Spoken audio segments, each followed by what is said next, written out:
తమిళు వాలంటీర్లు నేను ఒకటే చెప్తున్నా, ఏం తమిళ మీ అందరికి ఉద్యోగాలు వచ్చాయా? జాబ్ క్యాలెండర్ వచ్చిందా? మెగా డిఎస్ఏ వచ్చిందా? ఏ తమ్ముడికైనా ఉద్యోగం వచ్చిందా? వచ్చిందయ్యా, వచ్చింది. ఎక్కడ? మటన్ కొట్లో ఉద్యోగం, ఫిష్ మార్కెట్ లో ఉద్యోగం, మద్యం షాప్ లో ఉద్యోగం. నేను ఇచ్చింది ఐటీ ఉద్యోగాలు, ఈయనిచ్చింది మాట్లాడితే వాలంటరీ ఉద్యోగం అంటే ఎంత? వాలంటరీ ఉద్యోగానికి 5,000 అవునా కాదా? నేను నిరుద్యోగులందరికీ నిరుద్యోగ భృతి 3,000 రూపాయలు ఇస్తారు నెలకు. మీ అందరికీ ట్రైనింగ్ కూడా ఇప్పిస్తాం. అంతేకాదు మళ్ళీ సంవత్సరానికి 4 లక్షల చొప్పున 20 లక్షల ఉద్యోగాలు ఇప్పించే బాధ్యత నాది. సిద్ధమా తమ్ముళ్ళు?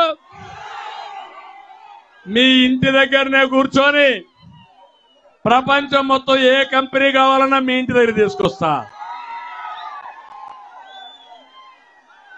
అదే మరి బోరు కొడితే మండల హెడ్ క్వార్టర్లో వర్క్ స్టేషన్లు క్రియేట్ చేస్తాం, శిక్షణ ఇప్పిస్తా, మిమ్మల్ని పూర్తిగా ఆదుకుంటా. మళ్ళీ మన రాష్ట్రంలో ఉండే యువతని ప్రపంచానికి అనుసంధానం చేసి మీ భవిష్యత్తు బంగారు భవిష్యత్తు చేసే బాధ్యత నాదని మిమ్మల్ని అందరికీ హామీ ఇస్తున్నా. వాలంటీర్లందరికీ ఒకటే హామీ ఇస్తున్నా, మీ ఉద్యోగాలు నేను తీసేయను. వాలంటీర్ వ్యవస్థ ఉంటుంది, కానీ మీరు వైఎస్ఆర్ దొంగలకు పనిచేయద్దండి.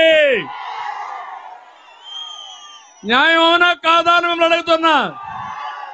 మీలో కూడా తెలివైన వాళ్ళు ఉన్నారు, చదువుకున్న యువత ఉంది, మీకు మంచి భవిష్యత్తు ఇచ్చే బాధ్యత నాది. శిక్షణ ఇప్పిస్తా, కెపాసిటీ బిల్డ్ చేస్తాం, మీ అందరికీ న్యాయం చేస్తాం. తమ్ముళ్ళు మీరు నా మాటగా చెప్పండి, ప్రతి ఒక్క వాలంటీర్కు చెప్పండి. మీరు కూడా ఈ రాష్ట్రంలోనే పుట్టారు, రాష్ట్రాన్ని నాశనం చేయడానికి పుట్టిన సైకో ఈ సైకో పోతే తప్ప మనకు భవిష్యత్తు లేదని నా మాటగా మీరు చెప్పాలి. చెప్తారా అని అడుగుతున్నా. గట్టిగా చెప్పండి కూడా చెప్పండి, చెప్తామని. అంతేకాదు 40 రోజులు సైకిల్ ఎక్కండి, తెలుగుదేశం జనసేన జెండాలు కట్టుకోండి. దప్పికేస్తుంది, గ్లాసు పట్టుకోండి, ఇంటింటికి వెళ్ళండి, రాష్ట్రం కోసం పనిచేయండి. మీ భవిష్యత్